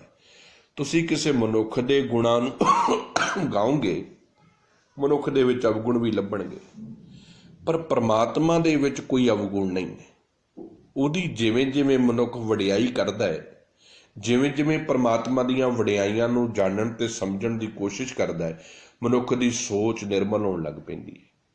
ਮਨੁੱਖ ਦੇ ਵਿਚਾਰਾਂ ਦਾ ਜਿਹੜਾ ਸੋਮਾ ਹੈ ਉਹ ਨਿਰਮਲ ਹੋਣ ਲੱਗਦਾ ਹੈ। ਜਦੋਂ ਨਿਰਮਲ ਵਿਚਾਰ ਪਰਮਾਤਮਾ ਦੇ ਪ੍ਰੇਮ ਦੇ ਵਿੱਚ ਫੁੱਟਣ ਲੱਗਦੇ ਨੇ, ਫਿਰ ਸਭ ਤੋਂ ਪਹਿਲਾਂ ਸਮਦ੍ਰਿਸ਼ਟੀ ਪੈਦਾ ਹੁੰਦੀ ਹੈ। ਫਿਰ ਕੋਈ ਆਪਣਾ, ਕੋਈ ਬੇਗਾਨਾ, ਕੋਈ ਪਰਾਇਆ ਨਜ਼ਰ ਨਹੀਂ ਆਉਂਦਾ। ਫਿਰ ਇਹ ਅਵਸਥਾ ਬਣ ਜਾਂਦੀ ਹੈ, ਨਾ ਕੋ ਬੈਰੀ ਨਹੀਂ ਬੇਗਾਨਾ, ਕੋਈ ਮੇਰੇ ਵਾਸਤੇ ਵੈਰੀ ਨਹੀਂ, ਕੋਈ ਮੇਰੇ ਵਾਸਤੇ ਬੇਗਾਨਾ ਨਹੀਂ। ਜਿੱਥੇ ਵੈਰੀ ਤੇ ਬੇਗਾਨੇ ਦੀ ਭਾਵਨਾ ਹੈ, ਸਮਝ ਲੈਣਾ ਅਸੀਂ ਭਾਵੇਂ ਕਿੰਨੇ ਵੀ ਬਾਣੀ ਪੜ੍ਹ ਲਈਏ, ਕਿੰਨੇ ਵੀ ਅਸੀਂ ਧਾਰਮਿਕ ਹੋਣ ਦਾ ਵਿਖਾਵਾ ਕਰਦੇ, ਅਸੀਂ ਧਰਮੀ ਨਹੀਂ ਬਣੇ। ਜੇ ਮਤ ਆਤਮਾ ਦਾ ਸੁਭਾਅ ਹਜੇ ਵੀ ਇੱਥੇ ਹੀ ਮਨ ਦਾ ਖਲੋਤਾ ਹੈ, ਇਹ ਉੱਚੀ ਜਾਤ ਦਾ ਹੈ, ਇਹ ਵੱਡੀ ਜਾਤ ਦਾ ਹੈ, ਇਹ ਅਮੀਰ ਹੈ, ਇਹ ਗਰੀਬ ਹੈ, ਜੇ ਰਿਸ਼ਤੇ ਨਾਤੇ ਕਿਸੇ ਨਾਲ ਪਾਉਣ ਲੱਗਿਆਂ ਮਨ ਦੇ ਵਿੱਚ ਇਹ ਖਿਆਲ ਆ ਰਿਹਾ ਵੀ ਇਹ ਮੇਰੀ ਹੈਸੀਅਤ ਦਾ ਹੈ, ਇਹ ਮੇਰੀ ਹੈਸੀਅਤ ਦਾ ਨਹੀਂ, ਫਿਰ ਸੱਚ ਜਾਣਿਓ ਅਸੀਂ ਧਰਮ ਦਾ ਮਖੌਟਾ ਹੀ ਓੜਿਆ, ਧਰਮੀ ਨਹੀਂ ਬਣੇ। ਕਿਉਂਕਿ ਜਿਸ ਦਿਨ ਧਰਮ ਜੀਵਨ ਦੇ ਵਿੱਚ ਆਉਂਦਾ ਹੈ, ਧਰਮ ਦਾ ਸਭ ਤੋਂ ਮੂਲ ਸਰੋਤ ਇਹ ਹੈ, ਗੁਰੂ ਨਾਨਕ ਸਾਹਿਬ ਜੀ ਮਹਾਰਾਜ ਕਹਿੰਦੇ ਏਕੋ ਧਰਮ ਦ੍ਰਿੜੈ ਸੱਚ ਕੋਏ। ਜਿਹਨੂੰ ਸੱਚ ਦ੍ਰਿੜ ਹੋ ਗਿਆ, ਜਿਹਨੇ ਸੱਚ ਨੂੰ ਦ੍ਰਿੜ ਕਰ ਲਿਆ, ਇਹ ਸਮਝ ਲਿਆ ਕਿ ਸਿਰਫ ਤੇ ਸਿਰਫ ਪਰਮਾਤਮਾ ਹੀ ਹੈ, ਬਾਕੀ ਹੋਰ ਕੁਝ ਨਹੀਂ, ਉਹਦੇ ਅੰਦਰ ਨਿਰਮਲਤਾ ਹੀ ਸੁਭਾਵਕ ਆਵੇਗੀ, ਉਹਦੇ ਅੰਦਰ ਆਪਣਾਪਨ ਆਵੇਗਾ, ਬੇਗਾਨਾਪਨ ਖਤਮ ਹੋ ਜਾਵੇਗਾ, ਮੇਰ ਤੇਰ ਖਤਮ ਹੋ ਜਾਵੇਗੀ, ਊਂਚ ਨੀਚ ਖਤਮ ਹੋ ਜਾਵੇਗੀ। ਸਤਿਗੁਰੂ ਜੀ ਇਸ ਲੈਵਲ ਤੇ ਲੈ ਕੇ ਜਾਣਾ ਚਾਹੁੰਦੇ ਨੇ ਸਿੱਖ ਨੂੰ। ਕਹਿੰਦੇ ਨੇ ਪਾਕੀ ਨਾਈ ਪਾਕ ਥਾਏ ਸੱਚਾ ਪਰਵਤਦੀਗਾਰ ਰਹਾਓ। ਕਹਿੰਦੇ ਉਸ ਦੀ ਵਡਿਆਈ ਬੜੀ ਪਵਿੱਤਰ ਹੈ, ਉਹਦੇ ਗੁਣ ਬੜੇ ਪਵਿੱਤਰ ਨੇ। ਉਹ ਪਵਿੱਤਰ ਅਸਥਾਨ ਤੇ ਹੀ ਸੋਭ ਰਿਹਾ ਹੈ। ਜਿਸ ਦੇ ਹਿਰਦੇ ਵਿੱਚ ਪਵਿੱਤਰਤਾ ਹੋਵੇਗੀ, ਉੱਥੇ ਹੀ ਪਰਮਾਤਮਾ ਦਾ ਵਾਸਾ ਹੋਵੇਗਾ। ਉਹ ਸਦਾ ਕਾਇਮ ਰਹਿਣ ਵਾਲਾ ਹੈ ਤੇ ਸਾਰਿਆਂ ਜੀਵਾਂ ਦੀ ਪਾਲਣਾ ਕਰਨ ਵਾਲਾ ਹੈ। ਸਾਡੇ ਵਰਗਾ ਤੇ ਇੱਕ ਦਿਨ ਨਹੀਂ ਕਿਸੇ ਨੂੰ ਰੋਟੀ ਦੇ ਸਕਦਾ, ਪਰ ਮੈਂ ਹੈਰਾਨ ਹੁੰਦਾ, ਉਹ ਵੱਡਾ ਨਿਰੰਕਾਰ ਦਾ ਕਾਰੋਬਾਰ ਕਿਤਨਾ ਵੱਡਾ ਹੈ। ਉਹ ਬਿਨਾਂ ਕਿਸੇ ਦੇ ਅਵਗੁਣਾ ਗੁਣਾ ਦੀ ਵਿਚਾਰ ਕੀਤਿਆਂ ਹਰ ਇੱਕ ਨੂੰ ਰਿਜ਼ਕ ਦੇ ਰਿਹਾ ਹੈ।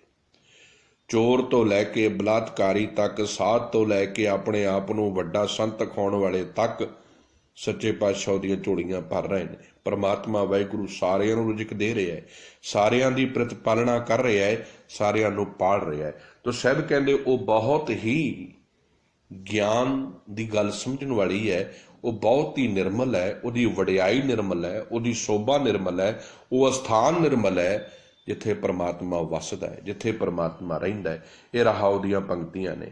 ਪਹਿਲਾ ਬੰਦ ਹੈ ਪਾਵਨ ਸ਼ਬਦ ਦਾ, ਅਸ਼ਟਪਦੀਆਂ ਦਾ 8 ਪਦਿਆਂ ਦਾ ਸ਼ਬਦ ਹੈ। ਮਾਫ ਕਰ ਦਿਓ, ਜ਼ਿਆਦਾ ਗਹਿਰਾਈ 'ਚ ਨਹੀਂ ਜਾ ਰਿਹਾ, ਕਿਉਂਕਿ ਇੱਕ ਨਿਯਤ ਸਮੇਂ ਦੇ ਵਿੱਚ ਸਮਾਪਤੀ ਕਰਨੀ ਹੈ ਸ਼ਬਦ ਦੀ। ਤੋ ਕੋਸ਼ਿਸ਼ ਕਰ ਰਹੇ ਹਾਂ ਕਿ ਜਿਹੜੇ ਗੁਰਬਾਣੀ ਦੇ ਨੁਕਤੇ ਨੇ ਉਹ ਆਪ ਦੇ ਨਾਲ ਸਾਂਝ ਪਾਵਾਂ, ਤਾਂ ਕਿ ਸਾਡੇ ਸਮੇਂ ਦੇ ਵਿੱਚ ਪੂਰੇ ਸ਼ਬਦ ਦੀ ਵਿਚਾਰ ਹੋ ਜਾਵੇ। ਤੋ ਪਹਿਲਾ ਬੰਦ ਹੈ ਪਾਵਨ ਸ਼ਬਦ ਦਾ। ਸਾਹਿਬ ਜੀ ਕਹਿੰਦੇ, ਆਖ ਆਖ ਮਨ ਵਾਵਣਾ, ਜਿਉਂ ਜਿਉਂ ਜਾਪੈ ਵਾਏ। ਆਖ ਖੱਖੇ ਨੂੰ ਸਿਹਾਰੀ ਹੈ, ਅਰਥ ਹੈ ਆਖ ਕੇ, ਬਿਆਨ ਕਰਕੇ। ਵਾਵਣਾ ਦਾ ਅਰਥ ਹੁੰਦਾ ਹੈ ਖੁਆਰ ਹੋਣਾ, ਖਪਣਾ। ਸਾਹਿਬ ਕਹਿੰਦੇ ਜਾਪੈ ਦਾ ਅਰਥ ਹੈ ਜਾਪਦਾ ਹੈ, ਸਮਝ ਪੈਂਦੀ ਹੈ। ਵਾਏ ਜਾਪੈ, ਬੋਲਣ ਦੀ ਸਮਝ ਪੈਂਦੀ ਹੈ। ਵਾਏ ਦਾ ਅਰਥ ਹੈ ਬੋਲਣਾ, ਜਾਪੇ ਦਾ ਅਰਥ ਹੈ ਸਮਝ ਪੈਂਦੀ ਹੈ। ਸਮੁੱਚੀ ਪੰਕਤੀ ਦੇ ਅਰਥ ਆ, ਸਾਹਿਬ ਕਹਿੰਦੇ ਜਿਵੇਂ ਜਿਵੇਂ ਜੀਵ, ਜਿਵੇਂ ਜਿਵੇਂ ਮਨੁੱਖ ਗੁਰੂ ਜੀ ਦੀ ਬਰਕਤ ਨਾਲ, ਸ਼ਬਦ ਗੁਰੂ ਦੀ ਰਹਿਮਤ ਨਾਲ ਪਰਮਾਤਮਾ ਪ੍ਰਭੂ ਨੂੰ ਬੋਲਣ ਦੇ, ਉਹਦੇ ਗੁਣਾਂ ਨੂੰ ਬੋਲਣ ਦੀ ਸਮਝ ਪਾਉਂਦਾ ਹੈ। ਧਿਆਨ ਦੇਣਾ ਪੰਕਤੀ ਤੇ, ਆਖ ਆਖ ਮਨ ਵਾਵਣਾ, ਜਿਉਂ ਜਿਉਂ ਜਾਪੈ ਵਾਏ। ਖਿਮਾ ਕਰਨਾ, ਜਿਵੇਂ ਜਿਵੇਂ, ਜਿਉਂ ਜਿਉਂ ਜਾਪੇ ਵਾਏ, ਜਿਵੇਂ ਜਿਵੇਂ ਮਨੁੱਖ ਪਰਮਾਤਮਾ ਨੇ ਪਰਮਾਤਮਾ ਜੀ ਵਾਹਿਗੁਰੂ ਦੇ ਗੁਣਾਂ ਨੂੰ ਬੋਲਣ ਦੀ ਸਮਝ ਲੈਂਦਾ ਹੈ, ਭਾਵ ਉਹਨੂੰ ਜਿਵੇਂ ਜਿਵੇਂ ਪਰਮਾਤਮਾ ਦੇ ਗੁਣਾਂ ਦੀ ਸਮਝ ਆਉਣ ਲੱਗਦੀ ਹੈ, ਤਿਉਂ ਤਿਉਂ ਇਹ ਵੀ ਸਮਝ ਆਉਂਦੀ ਹੈ, ਆਖ ਆਖ ਮਨ ਵਾਵਣਾ, ਜਿਉਂ ਜਿਉਂ ਜਾਪੇ। ਤਿਵੇਂ ਤਿਵੇਂ ਇਹ ਵੀ ਸਮਝ ਆਉਂਦੀ ਹੈ ਕਿ ਉਸ ਦੇ ਗੁਣ ਬਿਆਨ ਕਰ ਕਰਕੇ ਮਨ ਨੂੰ ਖਪਾਉਣਾ ਹੀ ਹੈ, ਭਾਵ ਕੋਈ ਇਹ ਸਿੱਟਾ ਕੱਢੇ ਕਿ ਮੈਂ ਉਹਦਾ ਅੰਤ ਪਾ ਸਕਦਾ ਹੈ। ਸਭ ਕਹਿੰਦੇ ਇਸ ਵਿੱਚ ਖਪਣਾ ਹੀ ਹੈ। ਪਰਮਾਤਮਾ ਦਾ ਕੋਈ ਹੱਦ, ਕੋਈ ਬੰਨਾ ਹੈ ਹੀ ਨਹੀਂ। ਕਹਿੰਦੇ ਜਿਵੇਂ ਜਿਵੇਂ ਮਨੁੱਖ ਨੂੰ ਪਰਮਾਤਮਾ ਦੀ ਸਮਝ ਆਉਂਦੀ ਹੈ, ਆਖ ਆਖ ਮਨ ਵਾਵਣਾ, ਆਖ ਆਖ ਕੇ ਕੋਈ ਆਖੇ ਕਿ ਮੈਂ ਉਹਦਾ ਹੱਦ ਬੰਨਾ ਪਾ ਲਿਆ ਹੈ, ਮਨ ਮਾਵਣਾ। ਕਹਿੰਦੇ ਇਹ ਮਨ ਨੂੰ ਸਿਰਫ ਖਪਾਉਣਾ ਹੈ, ਸਿਰਫ ਮਨ ਨੂੰ ਇੱਕ ਪਰੇਸ਼ਾਨ ਕਰਨਾ ਹੈ ਕਿ ਮਨੁੱਖ ਕੋਈ ਇਹ ਸਮਝ ਲਵੇ ਕਿ ਮੈਂ ਉਹਦਾ ਹੱਦ ਬੰਨਾ ਪਾ ਲਿਆ। ਜਿਉਂ ਜਿਉਂ ਜਾਪੇ ਵਾਏ, ਜਿਵੇਂ ਜਿਵੇਂ ਮਨੁੱਖ ਪਰਮਾਤਮਾ ਦੇ ਗੁਣਾਂ ਨੂੰ ਗਾਉਣ ਲੱਗਦਾ ਤਿਵੇਂ ਤਿਵੇਂ ਉਹਨੂੰ ਇਹ ਸਮਝ ਆਉਣ ਲੱਗਦੀ ਹੈ। ਜਿਵੇਂ ਜਿਵੇਂ ਉਹ ਪਰਮਾਤਮਾ ਦੇ ਨਾਲ ਅਟੈਚ ਹੋਣ ਲੱਗਦਾ, ਉਹਦੇ ਗੁਣਾਂ ਨੂੰ ਸਮਝਣ ਲੱਗਦਾ, ਉਹਦੇ ਅੰਦਰ ਇਹ ਗੱਲ ਸਮਝ ਆ ਜਾਂਦੀ ਹੈ ਕਿ ਮੈਂ ਉਹਦਾ ਕੋਈ ਹੱਦ ਬੰਨਾ ਦੱਸ ਹੀ ਨਹੀਂ ਸਕਦਾ। ਮੈਂ ਕਿਸੇ ਨੂੰ ਕੀ ਆਖਾਂ ਕਿ ਰੱਬ ਕਿਹੋ ਜਿਹਾ ਹੈ। ਇਸੇ ਕਰਕੇ ਸਤਿਗੁਰੂ ਜੀ ਕਹਿੰਦੇ, ਭੀ ਤੇਰੀ ਕੀਮਤ ਨਾ ਪਵੈ, ਹੋਂ ਕੇਵਡ ਆਖਾ ਨਾ। ਇਸੇ ਕਰਕੇ ਪਾਤਸ਼ਾਹ ਕਹਿੰਦੇ, ਆਦੇਸ਼ ਤਿਸੇ ਆਦੇਸ਼, ਆਦ ਅਨੀਲ ਅਨਾਦ ਅਨਾਹਤ, ਜੁਗ ਜੁਗ ਏਕੋ ਵੇਸ। ਕਿਉਂਕਿ ਪਰਿਪੂਰਨ ਪਰਮਾਤਮਾ ਨੂੰ ਸਮਝਿਆ ਜਾ ਸਕਦਾ ਹੈ, ਉਹਨੂੰ ਜੀਵਨ ਦੇ ਵਿੱਚ ਵਸਾਇਆ ਜਾ ਸਕਦਾ ਹੈ, ਪਰ ਉਹਦਾ ਕੋਈ ਹੱਦ, ਕੋਈ ਬੰਨਾ ਨਹੀਂ ਦੱਸ ਸਕਦਾ, ਉਹਦੇ ਗੁਣਾਂ ਦਾ ਕੋਈ ਅੰਤ ਨਹੀਂ ਪਾ ਸਕਦਾ। ਇਸੇ ਕਰਕੇ ਜਪਜੀ ਸਾਹਿਬ ਵਿੱਚ ਪਾਤਸ਼ਾਹ ਜੀ ਬਾਰ-ਬਾਰ ਕਹਿੰਦੇ, ਅੰਤ ਨਾ ਜਾਪੈ ਕੀਤਾ ਆਕਾਰ, ਅੰਤ ਨਾ ਜਾਪੈ ਪਾਰਾਵਾਰ, ਅੰਤ ਕਾਰਨ ਕੀਤੇ ਬਿਲਾਹੇ, ਤਾਂ ਕਿ ਅੰਤ ਨਾ ਪਾਏ ਜਾਹੇ। ਉਹਦਾ ਅੰਤ ਕੌਣ ਪਾ ਸਕਦਾ ਹੈ? ਤਾਂ ਸਾਹਿਬ ਕਹਿੰਦੇ ਮਨ ਨੂੰ ਖਪਾਉਣਾ ਹੀ ਹੈ। ਕੋਈ ਮਨੁੱਖ ਆਖੇ ਕਿ ਮੈਂ ਪਰਮਾਤਮਾ ਦਾ ਹੱਦ ਬੰਨਾ ਲੱਭ ਲਵਾਂਗਾ, ਕਹਿੰਦੇ ਮਨ ਦੀ ਪਰੇਸ਼ਾਨੀ ਹੈ। ਬਸ ਜਿਵੇਂ ਜਿਵੇਂ ਮਨੁੱਖ ਪਰਮਾਤਮਾ ਦੇ ਰਸਤੇ ਤੇ ਤੁਰਦਾ ਹੈ, ਉਹਦੇ ਨਾਲ ਸਾਂਝ ਪਾਉਣ ਵਾਲੇ ਰਸਤੇ ਤੇ ਤੁਰਦਾ ਹੈ, ਉਹਨੂੰ ਸਮਝਣ ਦੀ ਕੋਸ਼ਿਸ਼ ਕਰਦਾ ਹੈ, ਉਹਦੇ ਅੰਦਰ ਗੁਣਾਂ ਦਾ ਆਗਾਜ਼ ਹੋਣ ਲੱਗਦਾ ਹੈ। ਨਿਰੰਕਾਰ ਵਰਗੇ ਗੁਣ ਉਹਦੇ ਅੰਦਰ ਸਮਾਉਣ ਲੱਗ ਪੈਂਦੇ ਹਨ। ਜਿਸ ਨੂੰ ਵਾਏ ਸੁਣਾਈਐ, ਸੋ ਕੇਵੜ ਕਿਤ ਥਾਏ।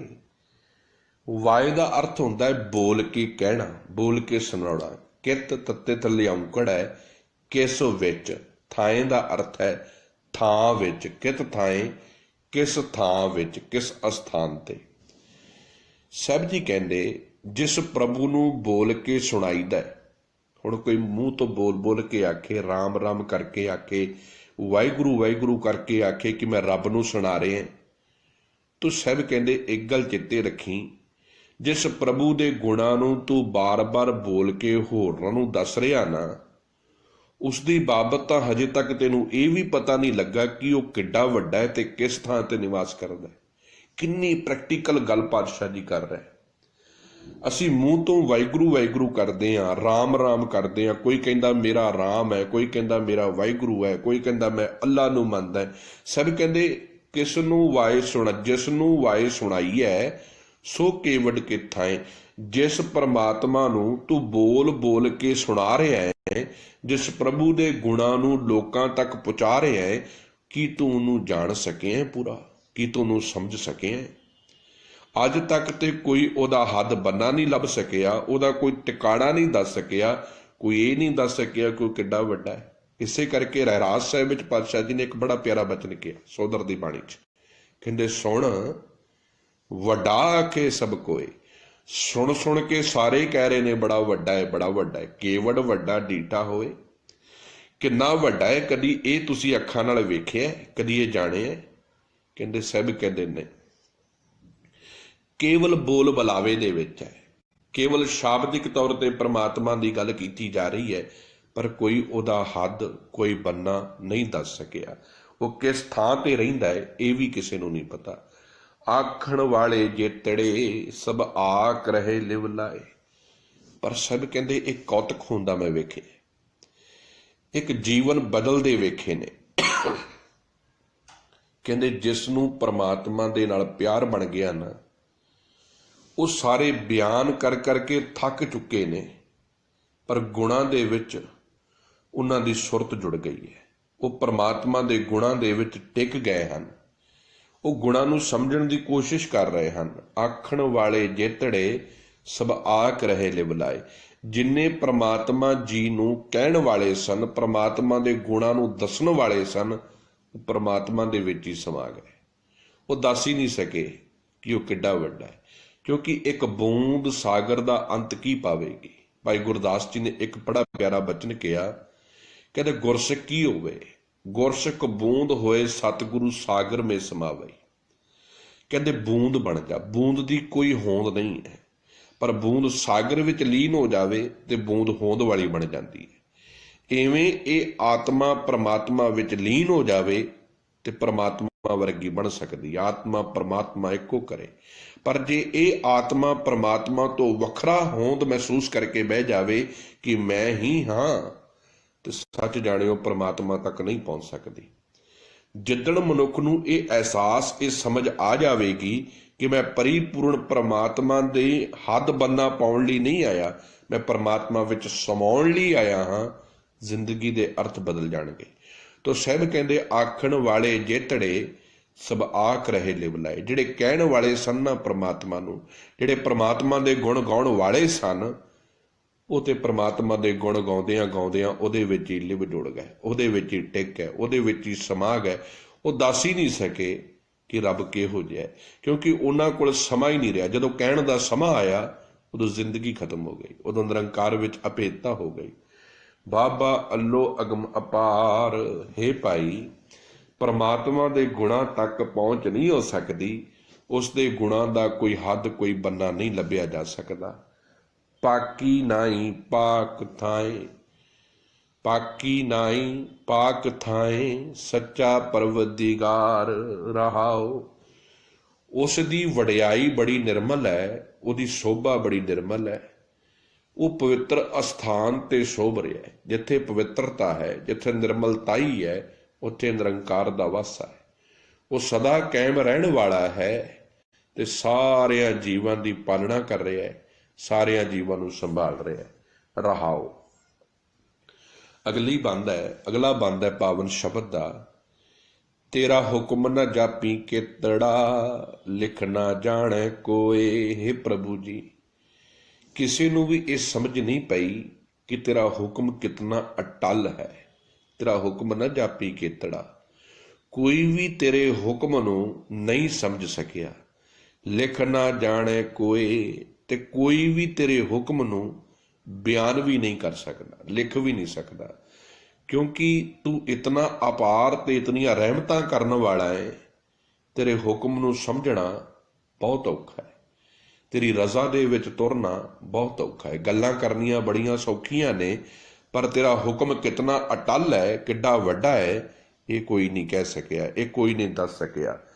ਜੇ 100 ਸ਼ਾਇਰ ਮਿਲੀਆਂ तिल ना पुजावै रोए। शायर का अर्थ है कवि, मेलियां का अर्थ है इकट्ठे होके बैठ जान, रोए का अर्थ है खप के, बयान करन दा व्यर्थ यतन करके। तो समुची पंक्ति के अर्थ ने जे 100 का अर्थ है गिणती दे विच 100 टाइम्स 100, जे 100 कवि इकट्ठे कर लै जान तां भी हे परिपूर्ण परमात्मा वाहिगुरू जी वो बयान नहीं कर सकते तू किड्डा वड्डा है, तेरे बाबत दस नहीं सकते, क्योंकि इतना कहना इतना बोलना सब व्यर्थ है, क्योंकि तेरे गुणां दा कोई एक तिल जिन्ना भी अंत नहीं पा सकता। जे 100 शायर मेली है तिल ना पुजावे रोए, एक तिल जिन्ना भी तेरे बाबत नहीं दस सकते कि तू किड्डा महान है, किड्डा वड्डा है।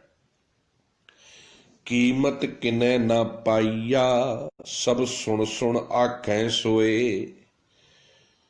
किसी भी जीव ने तेरा मुल नहीं पाया, कोई अंत नहीं पाया।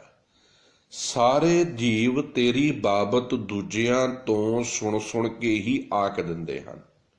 बड़ा प्यारा बचन गुरु नानक साहब कह रहे, कहते मैनू जिथे तक मेरा एक्सपीरियंस होया है बड़ा रब कहण वाले नज़र आए ने, रब दे नां दे उत्ते धंधा चलाउण वाले भी दिसे ने। मैं उन्होंने पुछया भी तुसीं रब नूं मिलिया? कहंदे जी साडे उस्ताद जी फलाना कहंदा है रब इहो जिहा। कहंदे एक दूसरे को सुन सुन के ते आख रहे ने, कह ते रहे ने, पर कीमत नहीं कोई पा सकिया, कोई उहदा अंत नहीं पा सकिया, कोई उहदा मुल नहीं दस सकिया कि वह किड्डा महान है, किड्डा वड्डा है। पीर पैकामर सालक साधक सौदे और शहीद। पैकामर का अर्थ है पैगंबर अखाउण वाले, सालक का अर्थ है रस्ता विखाउण वाले, साधक का अर्थ है सिदक वाले, बड़े वड्डे वड्डे सिदक वाले। सौदे का अर्थ है मस्त फकीर, जिहड़े अपने विच ही मस्त हो गए, अपने विच ही मस्त रहन लगे, जिन्हों फकर कह दिओ। सब कहते दुनिया दे अनेकां पीर पैगंबर जिहड़े होरनां नूं जीवन दी राह दसन वाले सन ना, शेख मसायक काजी मुल्ला दर दरवेश रसीद। मसायक का अर्थ है अनेकां शेख, दर रारी नूं सिहारी है प्रभु दे दर ते। रसीद का अर्थ है पहुंच होए, रसीद आपां कहने रसीद रिसीव कर लिया, पहुंच होए, पहुंचे गए। सब कहते भावें अनेकां शेख ने, काजी ने, मुल्ला ने, तेरे दर दरवाजे तक पहुंचे हुए दरवेश आखदे हन। बरकत तिनको अगली पढ़दे रहन दरूद। अगली का अर्थ है बहुत, दरूद का अर्थ है नमाज़ां तो पिछों दी दुआ, नमाज अदा करन तो बाद जिहड़ी पिछली दुआ करते हैं। सब किसी ने भी हे प्रभु तेरे गुणां दा अंत नहीं लभा। हाँ सिर्फ उन्हां नूं ओ बरकत मिली है, उन्हां दे ही भाग जागे ने जो तेरे दर ते दुआ अरजोई करते रहते हैं। समुची पंक्ति दे अर्थ दोबारा समझ लीए ताकि गल पकड़ च आ जाए।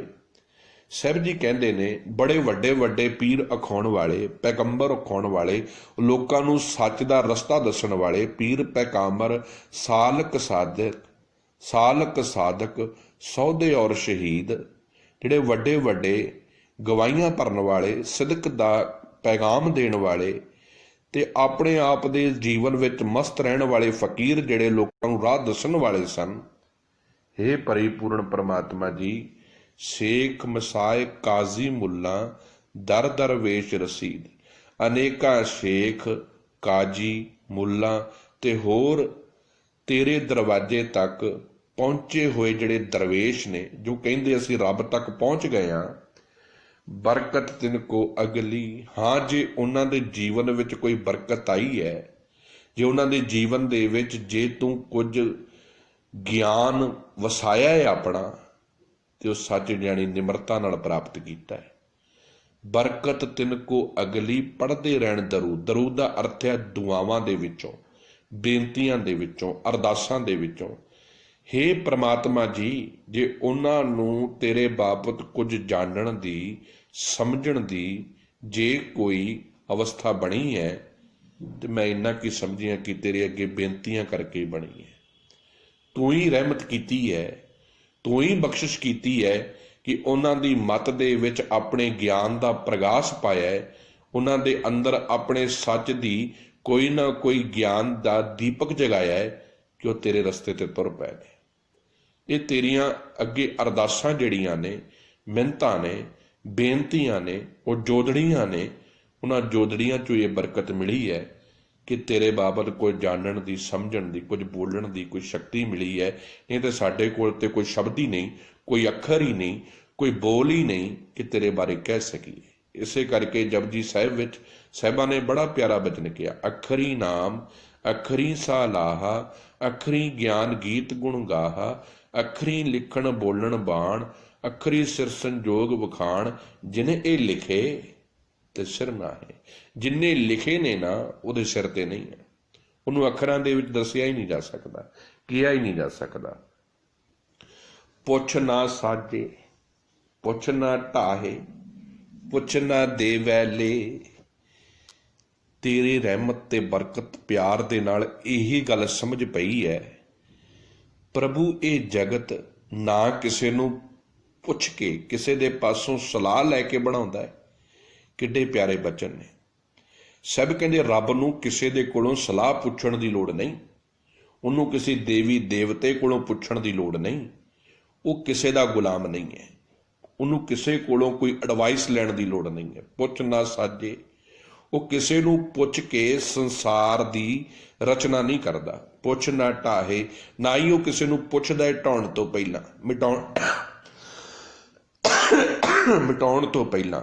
ਨਾ ਉਹ ਕਿਸੇ ਨੂੰ ਪੁੱਛ ਕੇ ਸੰਸਾਰ ਬਣਾਉਂਦਾ ਹੈ, ਨਾ ਉਹ ਕਿਸੇ ਨੂੰ ਪੁੱਛ ਕੇ ਸੰਸਾਰ ਨੂੰ ਢਾਉਂਦਾ ਹੈ।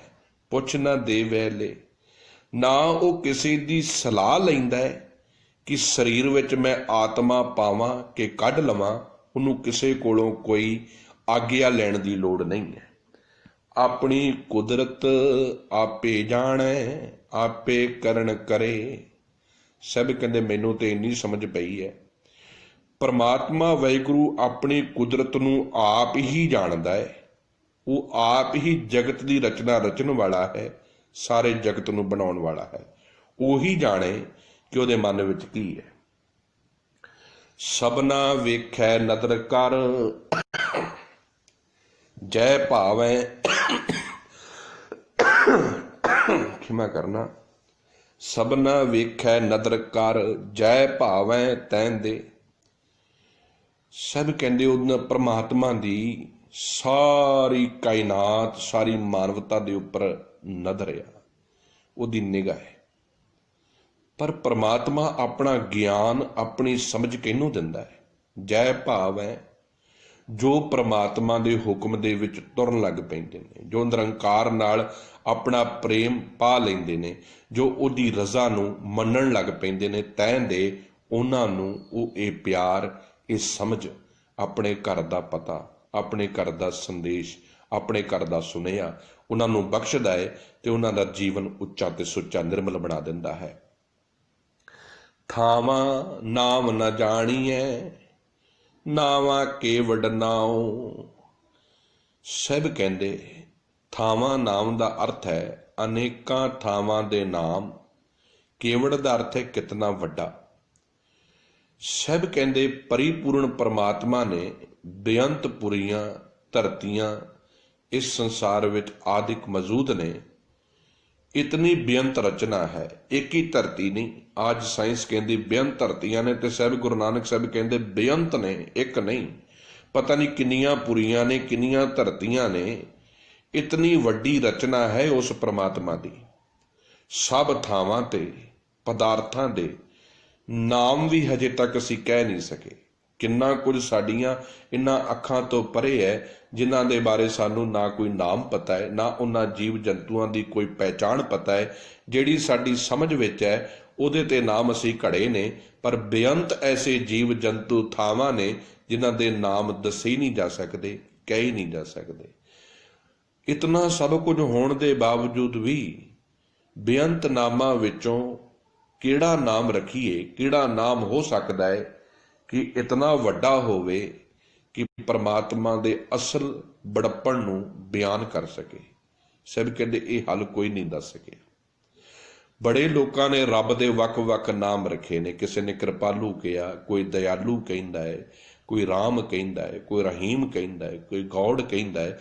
ਹਰ ਕੋਈ ਕਹਿ ਰਿਹਾ ਕਿ ਮੇਰਾ ਅੱਖਰ ਵੱਡਾ ਹੈ, ਪਰ ਸਾਹਿਬ ਕਹਿੰਦੇ ਕੋਈ ਇਤਨਾ ਵੱਡਾ ਅੱਖਰ ਨਹੀਂ ਬਣਿਆ ਕਿ ਪਰਮਾਤਮਾ ਦੇ ਵਡੱਪਣ ਨੂੰ ਕੋਈ ਸਾਬਤ ਕਰ ਸਕੇ, ਦੱਸ ਸਕੇ, ਕਿਉਂਕਿ ਉਹ ਇਹਨਾਂ ਅੱਖਰਾਂ ਤੇ ਇਹਨਾਂ ਸ਼ਬਦਾਂ ਤੋਂ ਬਾਹਰ ਹੈ। ਉਹਨੂੰ ਕੋਈ ਸ਼ਬਦ, ਕੋਈ ਅੱਖਰ, ਕੋਈ ਨਾਮ ਦੀ ਲੋੜ ਨਹੀਂ ਹੈ। ਉਹ ਇਹਨਾਂ ਸਾਰਿਆਂ ਨਾਮਾਂ ਤੋਂ ਬਾਹਰ ਹੈ, ਕਿਉਂਕਿ ਇਤਨਾ ਵੱਡਾ ਕੋਈ ਜਗਤ ਵਿੱਚ ਨਾਮ ਹੀ ਨਹੀਂ ਕਿ ਪਰਮਾਤਮਾ ਦੇ ਅਸਲ ਵਡੱਪਣ ਨੂੰ ਬਿਆਨ ਕਰ ਸਕੇ, ਦੱਸ ਸਕੇ। ਥਾਵਾਂ ਨਾਮ ਨਾ ਜਾਣੀ ਹੈ, ਨਾਵਾਂ ਕੇ ਵਡਨਾਓ। ਇਤਨੀਆਂ ਧਰਤੀਆਂ, ਇਤਨੀਆਂ ਪੁਰੀਆਂ, ਇਤਨੇ ਜੀਵ ਜੰਤੂਆਂ ਦੇ ਇੰਨੇ ਨਾਮ ਹੋਣ ਦੇ ਬਾਵਜੂਦ ਵੀ ਕੋਈ ਐਡਾ ਵੱਡਾ ਨਾਮ ਨਹੀਂ ਪੈਦਾ ਕਰ ਸਕਿਆ, ਦੱਸ ਸਕਿਆ ਕਿ ਜਿਹਦੇ ਨਾਲ ਪਰਮਾਤਮਾ ਦਾ ਆਖਰੀ ਹੱਦ ਬੰਨਾ ਕੋਈ ਨਾਪ ਸਕੇ।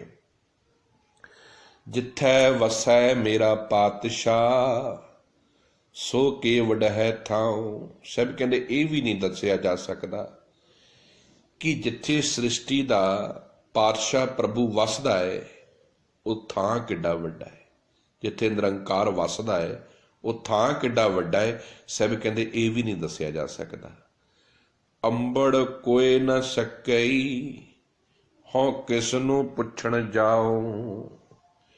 ਅੰਬੜ ਨਾ ਸਕਈ ਦਾ ਅਰਥ ਆ ਪਹੁੰਚ ਨਹੀਂ ਹੋ ਸਕਦੀ। ਅੰਬੜ ਦਾ ਅਰਥ ਆ ਪਹੁੰਚ, ਪਹੁੰਚਿਆ ਨਹੀਂ ਜਾ ਸਕਦਾ।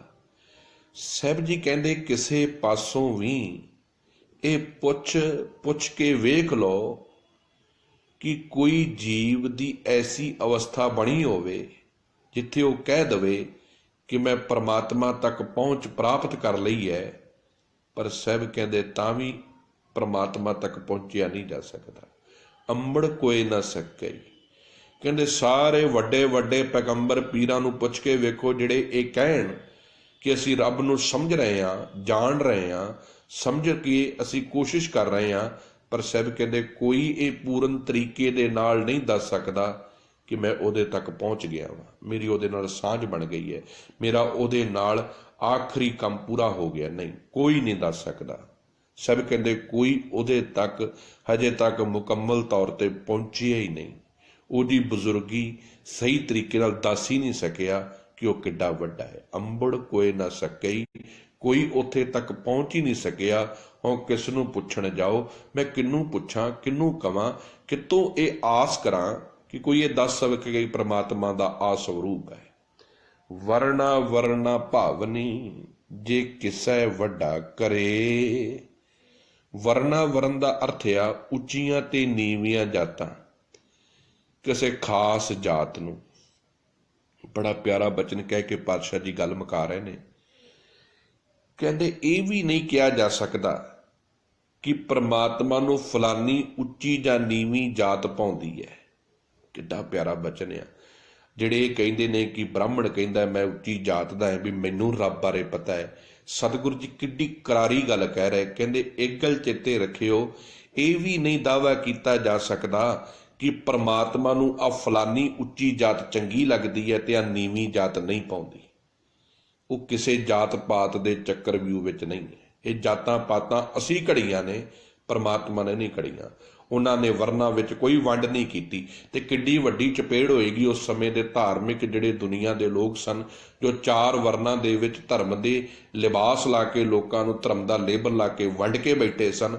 ਕਿੰਨੀ ਕਰਾਰੀ ਗੱਲ, ਕਿੰਨੀ ਕਰਾਰੀ ਚਪੇੜ ਹੋਏਗੀ ਉਹਨਾਂ ਦੇ ਮੂੰਹ ਤੇ ਜਦੋਂ ਸਾਹਿਬ ਕਹਿੰਦੇ ਪਰਮਾਤਮਾ ਨੇ ਕੋਈ ਇਹ ਨਹੀਂ ਮਿਥਿਆ ਕਿ ਮੈਨੂੰ ਆਹ ਉੱਚੀ ਜਾਤ ਚੰਗੀ ਲੱਗਦੀ ਹੈ ਤੇ ਆਹ ਨੀਵੀਂ ਜਾਤ ਨਹੀਂ ਪਾਉਂਦੀ। ਇਸ ਤਰ੍ਹਾਂ ਉਹ ਕਿਸੇ ਇੱਕ ਜਾਤ ਨੂੰ ਉੱਚਾ ਨਹੀਂ ਕਰਦਾ ਜਾਂ ਨੀਵਾਂ ਨਹੀਂ ਕਰਦਾ। ਪਰਮਾਤਮਾ ਦੇ ਸੁਭਾਅ ਦੇ ਵਿੱਚ ਤੇ ਇਹ ਹੈ ਨਹੀਂ। ਵੱਡੇ ਹੱਥ ਵਡਿਆਈਆਂ ਜੈ ਭਾਵੈ ਤੈਂ ਦੇ। ਸਾਰੀਆਂ ਵਡਿਆਈਆਂ ਪਰਮਾਤਮਾ ਅਕਾਲ ਪੁਰਖ ਵਾਹਿਗੁਰੂ ਦੇ ਆਪਣੇ ਹੱਥ ਵਿੱਚ ਹੈ। ਉਹੀ ਜਿਹਨੂੰ ਭਾਉਂਦਾ ਹੈ, ਜਿਹਦੇ ਉੱਤੇ ਉਹਦੀ ਕਿਰਪਾ ਦੀ ਨਿਗਾਹ ਬਣ ਜਾਂਦੀ ਹੈ, ਜੋ ਆਪਣੇ ਜੀਵਨ ਵਿੱਚ ਉਹਦੀ ਮੱਤ ਨੂੰ ਅਪਣਾ ਲੈਂਦਾ ਹੈ, ਉਹਦੀ ਰਜ਼ਾ ਤੇ ਹੁਕਮ ਦੇ ਵਿੱਚ ਤੁਰਨ ਲੱਗ ਪੈਂਦਾ ਹੈ, ਉਹਦੇ ਅੰਦਰ ਇਹ ਪਿਆਰ ਪੈਦਾ ਕਰ ਦਿੰਦਾ ਹੈ ਆਪਣੇ ਆਪ ਨੂੰ ਜਾਣਨ ਤੇ ਸਮਝਣ ਦਾ। ਹੁਕਮ ਸਵਾਰੇ ਆਪਣੈ ਚਸਾ ਨਾ ਢਿੱਲ ਕਰੇ। ਹੁਕਮ ਮੰਮੇ ਨੂੰ ਸਿਹਾਰੀ ਹੈ, ਭਾਵ ਹੁਕਮ ਦੇ ਵਿੱਚ। ਚਸਾ ਦਾ ਅਰਥ ਆ ਰੱਤਾ ਭਰ ਵੀ ਸਮਾਂ ਵੀ। ਚਸਾ ਆਪਣੀ ਅੱਖ ਦਾ ਜਿਹੜਾ ਫੁਰਕ, ਆਪਾਂ ਅੱਖ ਝਮਕਦੇ ਆ ਨਾ, ਇਹਨੂੰ ਇੱਕ ਚਸਾ ਕਹਿੰਦੇ ਨੇ। ਇੱਕ ਚਸਾ ਮਾਤਰ ਵੀ, ਇੱਕ ਪਲ ਵਾਸਤੇ ਵੀ। ਤੋ ਸਾਹਿਬ ਕਹਿੰਦੇ ਹੁਕਮ ਸਵਾਰੇ ਆਪਣਾ, ਚਸਾ ਨਾ ਢਿੱਲ ਕਰੇ। ਆਪਣੀ ਰਜ਼ਾ ਵਿੱਚ ਹੀ ਉਹ ਜੀਵਾਂ ਦੇ ਜੀਵਨ ਨੂੰ ਸਵਾਰਦਾ ਹੈ, ਸ਼ਿੰਗਾਰਦਾ ਹੈ। ਰੱਤਾ ਭਰ ਵੀ ਉਹ ਇਹਦੇ ਵਿੱਚ ਢਿੱਲ ਨਹੀਂ ਕਰਦਾ, ਉਹਦੇ ਵਿੱਚ ਕੋਈ ਆਲਸਪੁਣਾ ਨਹੀਂ ਹੈ, ਉਹ ਲੇਜ਼ੀ ਨਹੀਂ ਹੈ, ਉਹ ਬੇਪਰਵਾਹ ਹੈ, ਲਾਪਰਵਾਹ ਨਹੀਂ ਹੈ। ਉਹਦਾ ਹੁਕਮ ਸਾਰੀ ਕਾਇਨਾਤ ਤੇ ਹੈ, ਸਾਰੀ ਦੁਨੀਆ ਉਹਦੀ ਰਜ਼ਾ ਤੇ ਉਹਦੇ ਹੁਕਮ 'ਚ ਤੁਰ ਰਹੀ ਹੈ, ਪਰ ਕੋਈ ਇੱਕ ਰੱਤਾ ਭਰ ਵੀ ਇਹਦੇ ਵਿੱਚ ਪਰਮਾਤਮਾ ਢਿੱਲ ਨਹੀਂ ਕਰਦਾ। ਉਹ ਸਾਰਿਆਂ ਜੀਵਾਂ ਦੇ ਉੱਤੇ ਬਰਾਬਰ ਕਿਰਪਾ ਰਹਿਮਤ ਕਰਦਾ ਹੈ। ਸਭ ਕੋ ਆਖੈ ਬਹੁਤ ਬਹੁਤ, ਲੈਣੇ ਕੇ ਵਿਚਾਰ। ਸਭ ਕੋ ਦਾ ਅਰਥ ਆ ਹਰੇਕ ਜੀਵ, ਵਿਚਾਰ ਦਾ ਅਰਥ ਆ ਵਿਚਾਰ ਕੇ, ਆਪਣੇ ਖਿਆਲਾਂ ਦੇ ਨਾਲ, ਲੈਣੇ ਕੇ ਪ੍ਰਭੂ ਦੇ ਲੈਣ ਦੇ ਖਿਆਲ ਦੇ ਨਾਲ, ਵਿਚਾਰ ਦੇ ਨਾਲ।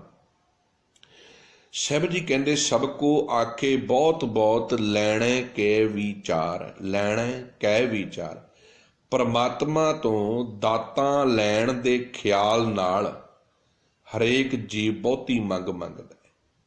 ਹਰੇਕ ਜੀਵ ਪਰਮਾਤਮਾ ਨੂੰ ਸਿਰਫ ਦਾਤਾਂ ਤੇ ਪਦਾਰਥਾਂ ਕਰਕੇ ਮੰਗ ਰਿਹਾ। ਕਿੱਡੀ ਕਮਾਲ ਦੀ ਗੱਲ ਗੁਰੂ ਨਾਨਕ ਸਾਹਿਬ ਕਹਿ ਰਹੇ। ਕਹਿੰਦੇ ਸੱਚ ਜਾਣਿਓ, ਸਾਰੇ ਪਰਮਾਤਮਾ ਨੂੰ ਕਹਿਣ ਦੀ ਕੋਸ਼ਿਸ਼ ਕਰ ਰਹੇ ਨੇ, ਪਰਮਾਤਮਾ ਦੇ ਗੁਣ ਗਾਉਣ ਦਾ ਯਤਨ ਕਰ ਰਹੇ ਨੇ, ਪਰ ਸਿਰਫ ਦਾਤਾਂ ਵਾਸਤੇ। ਦਾਤਾਂ ਲੈਣ ਦੀ ਖਾਤਰ ਹੀ, ਬਹੁਤੀਆਂ ਵੱਡੀਆਂ ਮੰਗਾਂ ਮਨਾਉਣ ਦੀ ਖਾਤਰ ਹੀ ਰੱਬ ਨੂੰ ਚੇਤੇ ਕੀਤਾ ਜਾ ਰਿਹਾ। ਕੇਵੜ ਦਾਤਾ ਆਖੀਐ, ਦੇ ਕਹਿ ਰਿਹਾ ਸੁਮਾਰ। ਸੁਮਾਰ ਦਾ ਅਰਥ ਹੈ ਗਿਣਤੀ ਤੋਂ, ਸੁਮਾਰ ਤੋਂ। ਸਭ ਕਹਿੰਦੇ ਇਹ ਦੱਸਿਆ ਹੀ ਨਹੀਂ ਜਾ ਸਕਦਾ ਕਿ ਉਹ ਪਰਮਾਤਮਾ ਕਿਤਨਾ ਵੱਡਾ ਦਾਤਾ ਹੈ, ਕਿਤਨਾ ਵੱਡਾ ਉਹ ਦੇਣ ਵਾਲਾ ਅਕਾਲ ਪੁਰਖ ਵਾਹਿਗੁਰੂ ਦਾਨੀ ਹੈ।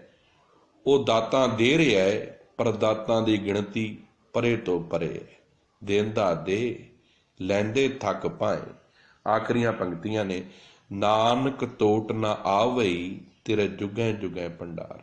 ਹੇ ਨਾਨਕ ਆਖਦਾ ਹੈ ਕਿ ਹੇ ਪ੍ਰਭੂ, ਤੇਰੇ ਖਜ਼ਾਨੇ ਸਦਾ ਹੀ ਭਰੇ ਰਹਿੰਦੇ ਨੇ, ਇਹ ਕਦੀ ਵੀ ਮੁੱਕਣ ਵਾਲੇ ਨਹੀਂ, ਕਦੀ ਵੀ ਇਹਦੇ ਵਿੱਚ ਘਾਟ ਪੈਣ ਵਾਲੀ ਨਹੀਂ। ਤੂੰ ਜੀਵਾਂ ਦੀਆਂ ਝੋਲੀਆਂ ਭਰੀ ਜਾਂਦਾ ਹੈ, ਜੀਵ ਤੇਰੇ ਕੋਲ ਲੈ ਜਾਂਦੇ ਨੇ, ਲੈ ਲੈ ਕੇ ਮੁੱਕਰ ਜਾਂਦੇ ਨੇ, ਪਰ ਤੂੰ ਕਦੀ ਨਹੀਂ ਚਿਤਾਰਦਾ। ਉਹਦਾ ਸੁਭਾਅ ਚਿਤਾਰਨ ਦਾ ਨਹੀਂ ਹੈ, ਉਹ ਤੇ ਬਸ ਦੇਣ ਵਾਲਾ ਹੈ, ਦੇ ਰਿਹਾ ਹੈ, ਬਿਨਾਂ ਮੰਗ ਤੋਂ ਦੇ ਰਿਹਾ ਹੈ, ਝੋਲੀਆਂ ਭਰ ਰਿਹਾ ਹੈ। ਸਾਡੇ ਵਰਗੇ ਅਕ੍ਰਿਤ ਕਣ ਲੂਣ ਹਰਾਮੀ ਨੇ, ਜੋ ਪ੍ਰਮਾਤਮਾ ਨੂੰ ਛੱਡ ਕੇ ਫਿਰ ਪਤਾ ਨਹੀਂ ਕਿਹੜੇ ਕਿਹੜੇ ਦੇਵੀਆਂ ਦੇਵਤਾ, ਪੀਰਾਂ ਪੈਗੰਬਰਾਂ ਦੇ ਪੈਰਾਂ ਵਿੱਚ ਡਿੱਗਦੇ ਫਿਰਦੇ ਨੇ।